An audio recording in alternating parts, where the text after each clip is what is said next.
Welcome, ladies and gentlemen, to another episode of Rise Urban Nation podcast, where we unite, uplift, and ignite. I'm your host, Terrell Simmons. Today, we're going to explore a transformative power of entrepreneurship and self-mastery with, hold on. Let me make sure I get it right. I was about to say Elise, but Elzie, the mayor, founder of Podcast Town. Did I get it right? You got it right. Because sometimes you get into this flow. You know, Black folks have the tendency to want to shorten things and put new meaning to names. I didn't want to do that to you. Yeah. It's great to have you here, brother. How are you this fine morning?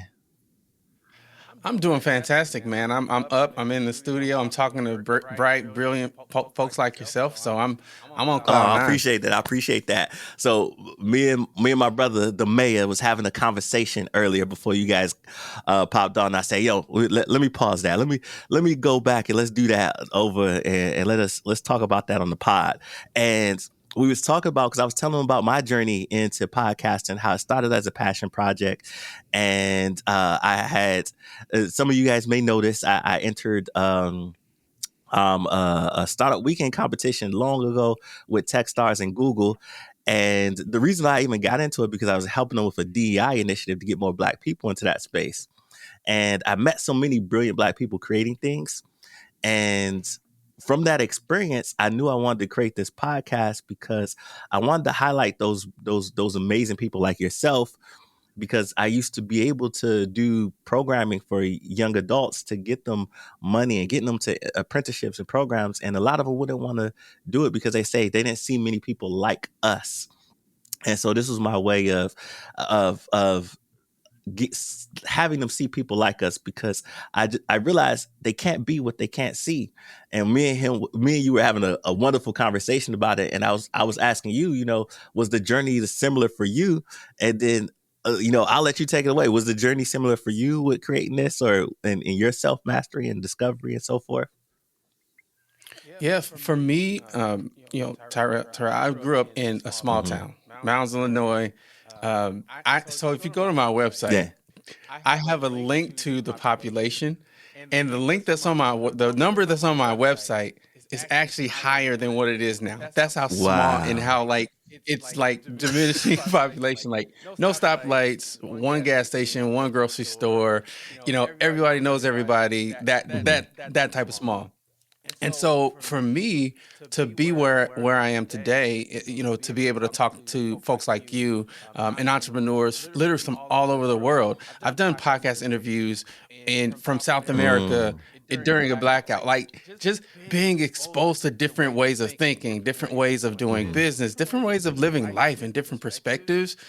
That took me on a journey that, we might not have time to go into every piece in this conversation, but podcasting, man, has really, for all intents and purposes, it's changed my life, and being able to,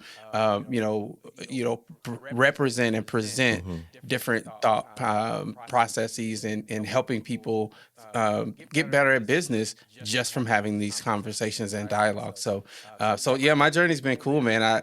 Again, I've learned so much about myself through different businesses that I've failed at and succeeded at. But failure is key. I always tell people that failure is so important to the process, because you learn so much from that. I say fail faster, because it'll get you to where you need to go. Oh yeah, for sure. It's painful. It's embarrassing, but all the stuff. But you're right. I think failure is one of the main accelerants to success, because you learn what not to do. You learn how you execute when you get hit in the mouth. I think it was Mike Tyson that said that everybody has a plan until they get hit in the mouth. Right? That's business, right? Everybody's business idea is going to work, and all you got to do is just do this until you get hit in the mouth. And it's like, okay, well, now I really know what I'm made of, right? So failure is key. And I agree, failing fast, knowing when to say, what, this isn't working. Let me pivot, let me move, let me do something different. Definitely one of the big keys to success. Yeah. I'm even thinking about my journey because I'm subscribed to your newsletters. By the way, if you haven't subscribed to this man's newsletter, go to his website. We'll drop it here in the episode. A lot of great gems in there because I've been podcasting for about 3 years now, and it's like I said before, I started off as a passion project, but I was like, okay, now I gotta turn this into a business because I'm dropping some serious cash. There's a following now and all this stuff. So like, how do I now shift this into a business? And I'm curious for you because I mean this is a big part of your business model. What motivated you to pursue entrepreneurship in the podcasting industry? It was sort of by accident. I never set out to intentionally be in the podcast space, but I knew that I wanted to own my own business ever since I was about 14 years old. So I knew two things. I knew I wanted a family because I didn't have the one that I thought I deserved growing up, and I knew I wanted to be a business owner. And so on that journey, what I did was I was trying to figure out how to take my side hustles because I've always had a side hustle. I've never had a job and not had a side hustle ever since I was 14 years old. I think that's in some of our DNA. Like a lot of us Black folks, we just we have this innate ability to create. Yes. Yeah. And so I got to the age where I was married young, so the family part was working out, right? Married, some kids, and decent career. I ended up going into electronics, spent some years as an electrical engineer, all in the effort to, as soon as I could, quit that thing and do my own thing. But it was just taking a really long time to realize I just couldn't get the side hustles to grow. So I was like, what do I need to do? What am I missing? So I said, look, I need to get in front of business owners, people who have already made that jump over. They already know how to do this. And I said, man, I can't just reach out to them cold and say, hey, can I pick your brain? Because that's not going to work. I said, I got it. I'll start a podcast. And I'll just ask them the questions that I want to know, help promote their business. So it's a win-win for both of us. So that's what I did. So I started the podcast, didn't have strategy. I didn't have a plan. I didn't know anything about content or management or any of the stuff. My only goal was to get business people on a call with me. It was Skype way back in the day. I was on lunch break at my day job doing these interviews. And the only metric was get them on the phone, help promote their business, and learn. That's it. And so during that process, they would give me insights and ideas. And one person said after our interview, said, you know what, Elzie, you're kind of decent at this thing, asking questions, and you already know how to podcast. Why don't you just help other business owners podcast? And I thought, it's a great idea. Hadn't occurred to me. So I tried it, and I got a couple of people who convinced them to give me US dollars to help them start their podcast. And that's how the business was born. And so I just kind of iterated and listened to the market and kind of grown it to where it is today. Nice. I love that. So, in that, I'm assuming that's the birth of starting Podcast Town. And you must have come with it. I know that thing itself may have came with its challenges. Can you talk about, any significant hurdles you faced early on and how you navigated through it? Yeah. So early on, the biggest hurdle was, back 7.5, 8 years ago, not many people knew what a podcast was.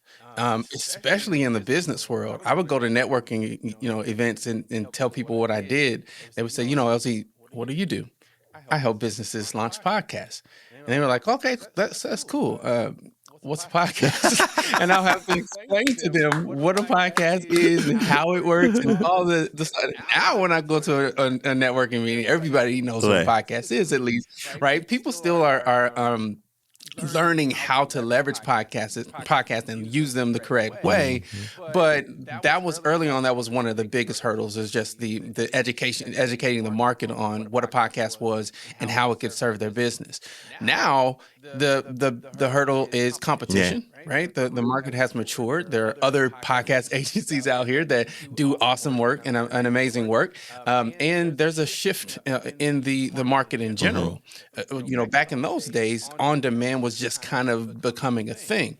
Now, on demand is here to stay. Most people love to be able to watch what they want to watch, consume the content when they want it, how they want it, et cetera. And so there's a shift in the market where this is an attention economy Yeah. now. If you're not getting, holding, and monetizing attention, your business isn't growing. Period. I don't care what business you're in. If you're a banker and you're not getting attention, you're dead in the water. If you're in media and you're not getting attention, and so the economy has changed. It's shifted from this, goods and services economy to this attention economy, and so that brings a plethora of other challenges and obstacles. But I would say the biggest one right now for us is just increase competition and continue to educate the market on how to leverage podcasts and media to get attention, maintain, and monetize attention. I resonate with all that. Ever since I started my podcast, I in the short 3 years I've seen just the transition. Everybody named Mama's podcasting now. YouTube has even created a podcast section. Apple Podcasts is one away. Not Apple Podcasts. Google Podcasts is one away, and people. I mean, in your time, you've probably seen it go from just being an audio thing to an audio and videos thing, right? You've seen, the rise of, in our markets, in our Black markets, like Earn Your Leisure, blow up to what it is.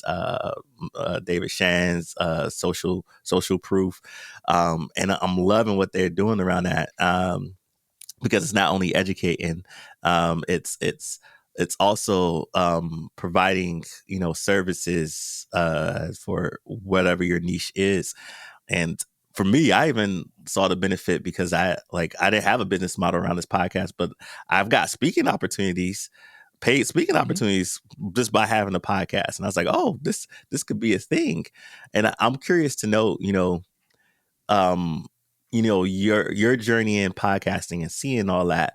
What do you think is the future of what we're going to see in podcasts? Is it going to be more of you have to have audio and video, and you have to have a business plan early with it to be successful? Or what's your thoughts around the maturity in this space?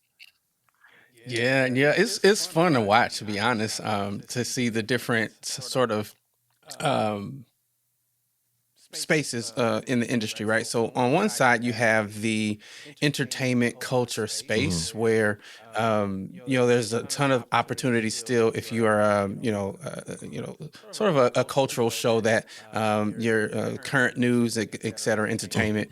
But then there's the business side of podcasting where this is B2B. You're an entrepreneur, business owner, and you're podcasting to build relationships and kind of grow your audience or organically. So I think the opportunities are vast on both sides. I think it's important to know which game you're playing, because if you're a business owner, your goals and what you need your podcast to do are going to be quite different than if you're a podcaster that's podcasting on the entertainment culture side, if that makes That sense. does make sense. So I think that's going to become a more and more clear delineation on the two different spaces of podcasting. I think that it's going to continue to grow. And what's funny is if you see the research, old heads like me tend to prefer audio. Nah. I'll watch, quote unquote, I'm doing air quotes, Nah. podcasts, but even when I'm watching them, air quotes, I'm listening while I'm doing other things. So I have YouTube up and I'm watching the podcast, but I'm not watching it, I'm listening to it. So I don't know the exact percentage, but there's a large percentage of people that consume podcasts that way. But newer podcasters, say in the last 3 years, and podcasters of color tend to prefer video. So I think it's just a matter of understanding who your target market is, how they prefer to consume content, and giving them content in the way that they prefer to get it. Can't hurt to have it in every form, so that no matter if a person likes to watch or listen, they can.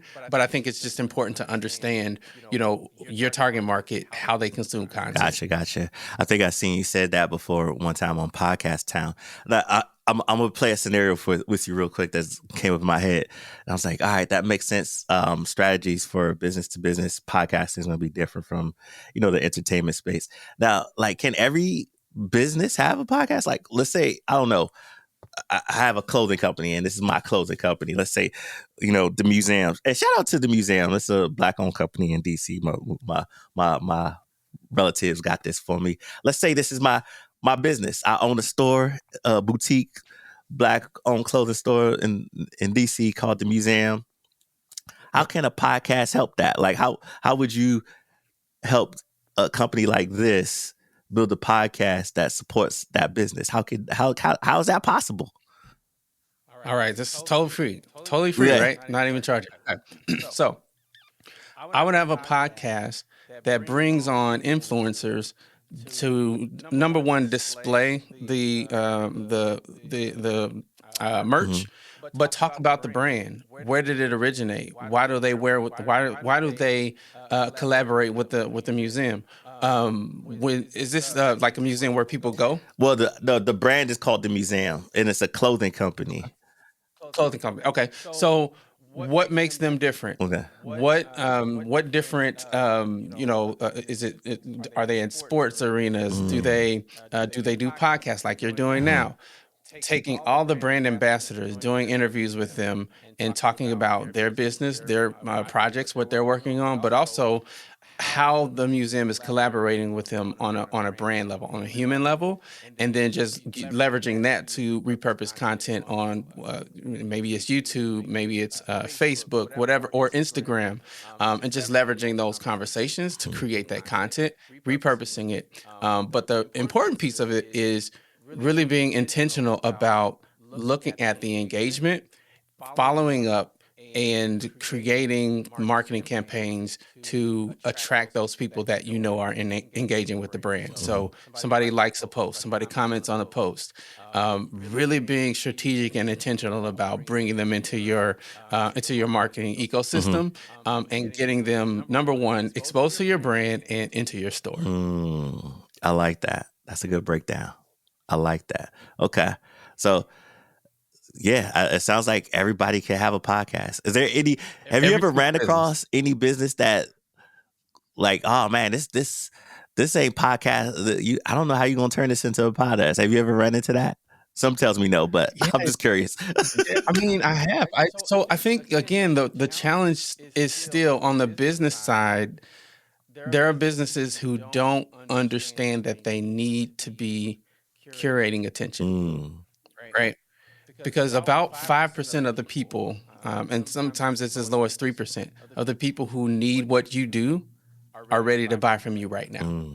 The other 95 to 97%, they still want to engage with your brand, but they're just not ready to buy now. Maybe they don't want to buy a t-shirt today, but next week, next month, maybe they will be ready to buy a t-shirt. And that's why I'm always preaching email list, right? Because that's where you're going to curate, you're going to provide value, you're going to be able to track metrics, right? So if I have a person on my email list, right, and they click on a link, I know who clicked on the link. I know how many times they clicked on the link, and I could send them on a different journey based on which link they clicked. And so no matter if you're a clothing company or a gas station, you need to know the consumer behavior, right? Because that gives you insight on where you can funnel them next, right? So going back to the museum example, okay? So let's say they have a podcast, the email list that's associated with their podcast, okay? Hypothetical.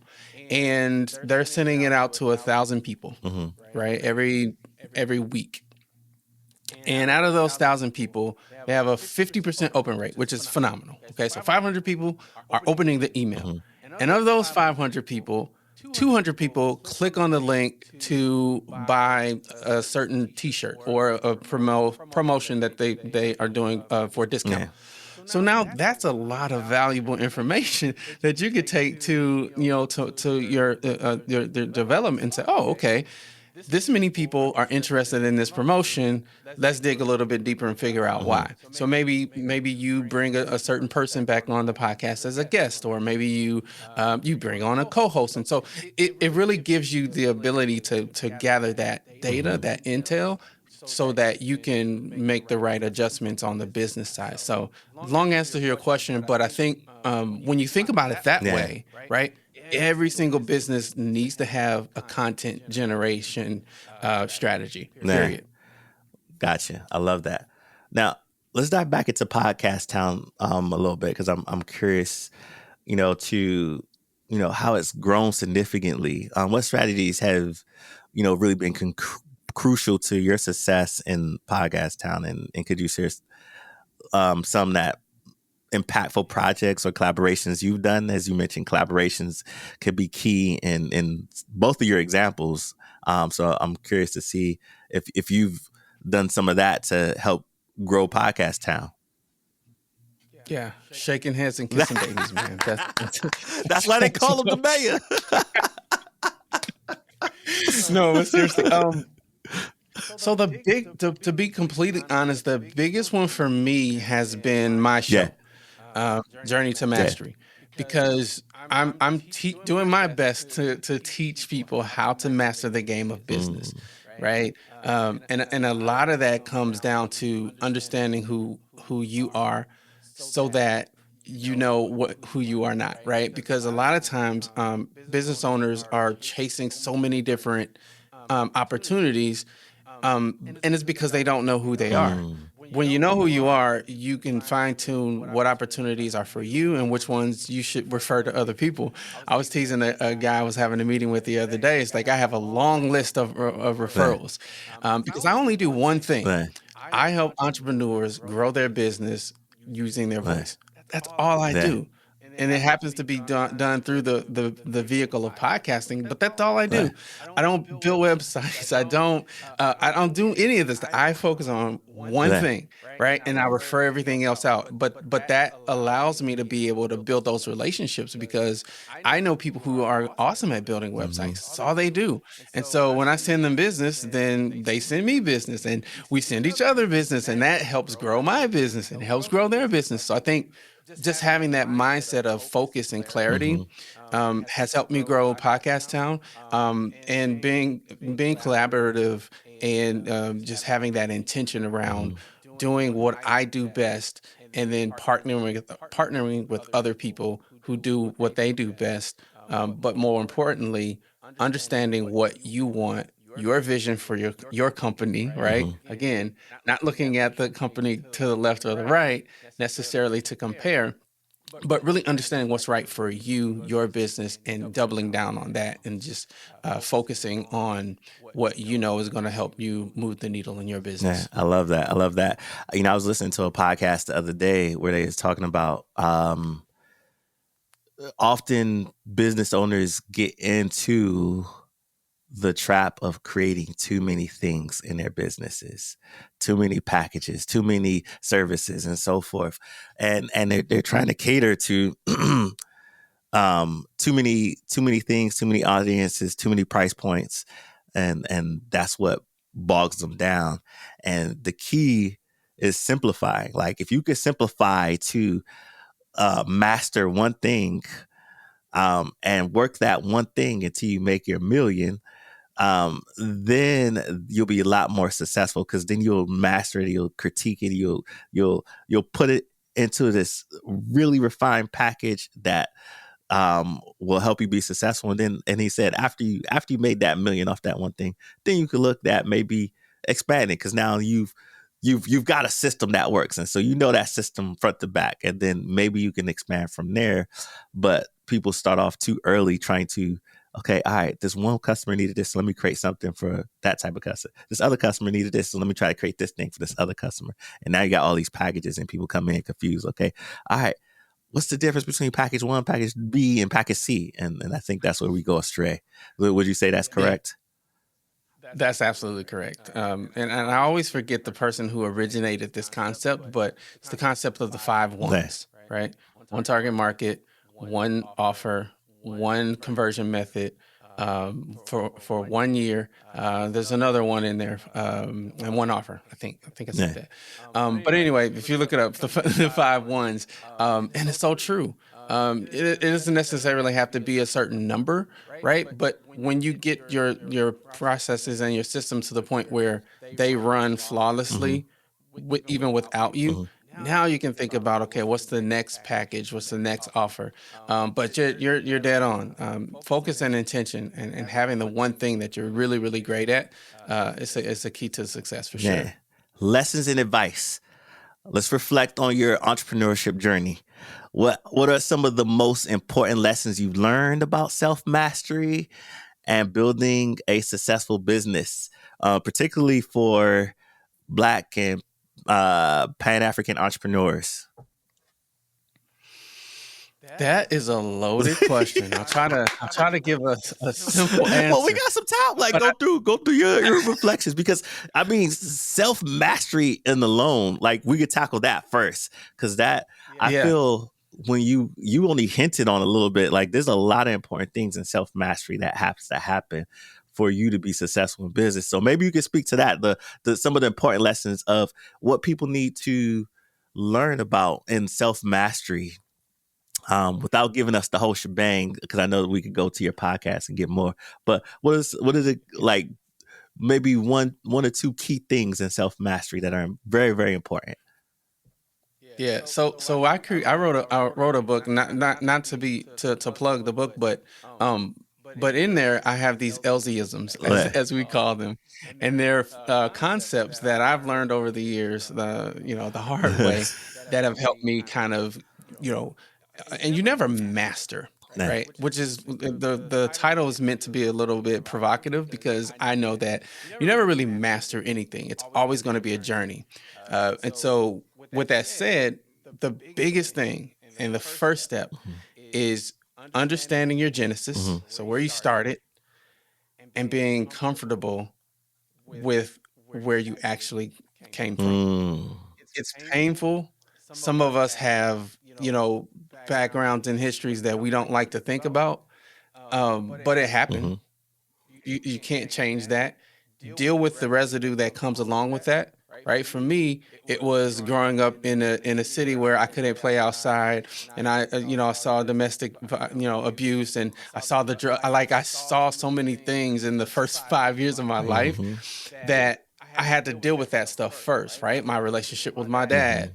I had to deal with that and heal from that before I could be the best version of myself, right? So that's always step one. You have to deal with that stuff, and it's ugly. It's uncomfortable. You'll likely need help outside of yourself, therapist, a coach, some people who can guide you and give you tools to kind of process some of those things. So I will always say, and we're still talking about business, right? That's the first thing, right? And once you get that kind of solidified, now you can start to talk about things like, all right, your mindset. How do you vision things? I'm a visionary. When I am building something, I can literally see it, smell it, taste it, feel it before it happens. I close my eyes and I visualize myself, opening the door to this studio. I visualize the looking window that's standing right here. I can see it. And so then when I finally saw it in real life, I was like, okay, this is it. I've seen this. I've visualized it. This is it. That takes practice. It's easy to visualize, right? But to actually believe it, that's the thing that separates the people who are just dreaming and the people who realize their dreams. You have to have this undeniable belief in you, right? But if you don't know who you are, you can't do that. If that makes sense. It makes you perfect have to sense. have that belief in you. So if you visualize it, you believe it, then you'll be able to do whatever you put your mind to. But again, those are kind of the top two. I mean, there's 13 other ones, but those are the top two. Like, if you really get a good sense of who you are, who you are not, where you want to go, stop comparing yourself with other business owners and entrepreneurs. contrary to popular belief, every single person cannot have a 7-figure business. The math just doesn't math, right? It's literally sometimes you impossible. might have to settle for 6. For 6, and the thing is, you have to know what's right for you, Okay. right? Everybody's not going to have an 8-figure business. It's just not the way math works. So again, just knowing who you are, your journey, and then being able to visualize it, synthesize it, and really believe in you. Those are my top 2. I love that. I love both of those so much. And then, just so I'm gonna break it down for the listeners how this really correlates with business is, a lot of sometimes like people who have not healed and self-mastered some of those things, whether it be traumas or really spend time with self, those tend to show up in your business, right? So if you are terrible with money, right, and you have this mindset around money, that's going to show up in your business and how you operate your business, and will eventually affect your business until you get good habits around it, and learn from who you are as a person, how you organize things or need organization, right? And people don't really understand it until they get into business. So that's why that key is so important. And I love what you brought in the mindset piece and visualizing, because visualization could lead to manifestation. And I attribute that to, there was a study that was done some time ago. I was just talking about this to a class I was teaching not too long ago, and I told them there was a study where they took these group of basketball players, all professional, that came out of college, right? And they were all struggling with their free throws. One group, they spent time practicing the shot, right? One group spent time with the ball and then practicing their form. The other group spent time visualizing it, right? Like just visualizing, like making the shot every time and watching film of making the shot every time and then visualizing it. Just sat there and visualized. The group that improved drastically was the group who just visualized. And they had visualized so much that the mind didn't know the difference from reality to fiction, and it grew this muscle memory. So it built in muscle memory into their body that made them drastically improve on the shot. Like if you see like people like David Beckham, when he talked about catching those one-hand balls, he's like, oh, I just used to dream about that all the time. I used to visualize me doing it. And then one day I just started doing it. Visualization is so important. So I'm glad that you brought that to the forefront and shared that with us. Now, take that piece of what you share with self-mastery and then share a little bit about, what you see as something that can really support building the successful businesses, particularly in the Black community. Like when we talk about that, like how can those keys further build that successful business in your honest and humble opinion? Yeah. So one of the other Elzie-isms is excellence. Expect excellence for yourself and those around you. So what excellence means is, all right, so we know who we are, right? We have a big dream and a big vision, right? And we believe that is going to happen. And belief is contained in action, right? So the Bible says, I'm a man of faith, that faith without works is dead. So that's what we're talking about, right? So visualizing, right, without doing the work is dead. Okay. So we know who we are, right? We know our path, our journey, and what we want. We see it, we visualized it, and now we have the action in the container. So we're taking action every single day toward that goal, toward that vision. But now we're doing it in excellence.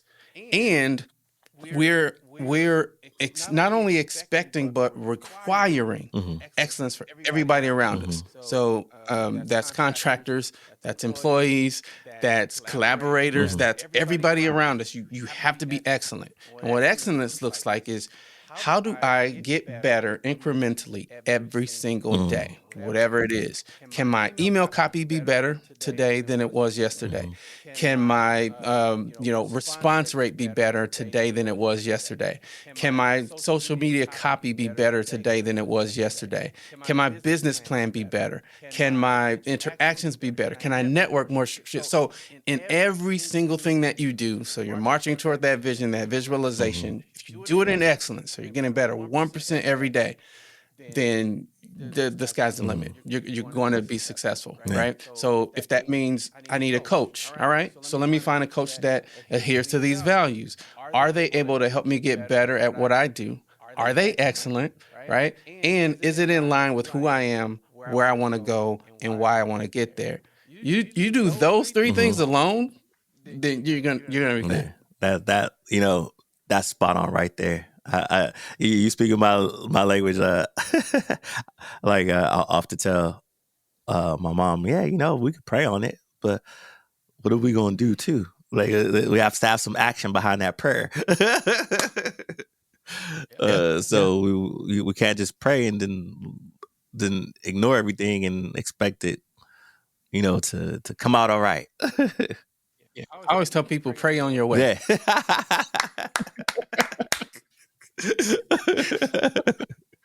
I love it. Pray on your way. Elzie, man, this is, I don't do the Joe Rogan type podcast. So you gave us some really amazing nuggets, especially that last one to end us off with. So let's close off with this. Share. Thank you for sharing your invaluable insights today. Where can our listeners connect with you, learn more about Podcast Town, and any special projects you got going on? Also, throw that book in there too. You just hinted to it, but you didn't really tell us where we get the book from, the name of the book. This is the time to plug it. Plug all that stuff. Well, I like to be a good guest. I don't like those guests who get on and all they're doing is plugging their stuff and selling their stuff. But that's, honestly, man, I do these because I really want to meet other podcasters. I want to be valuable and I want to add value to folks. I don't do this so that people can buy my stuff. So yeah, the book is Flame Starter, Art of Self-Mastery. It's a quick read. I hope that it's valuable and it helps people along their journey.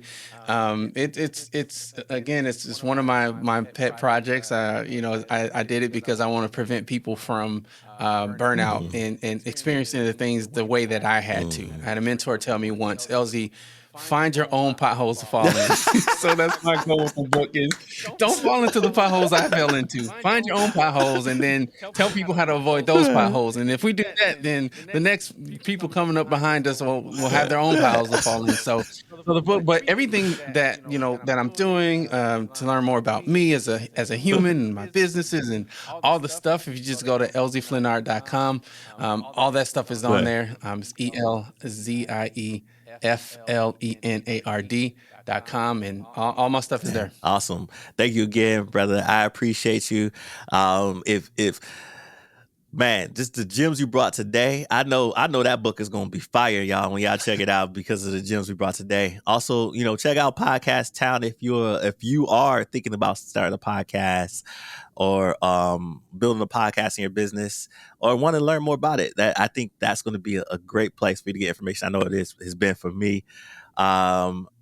To my listeners, remember, subscribe to Rise Urban Nation podcast for more inspiring episodes like this. Share today's episodes with your network and stay tuned for our next empowering discussion. Peace.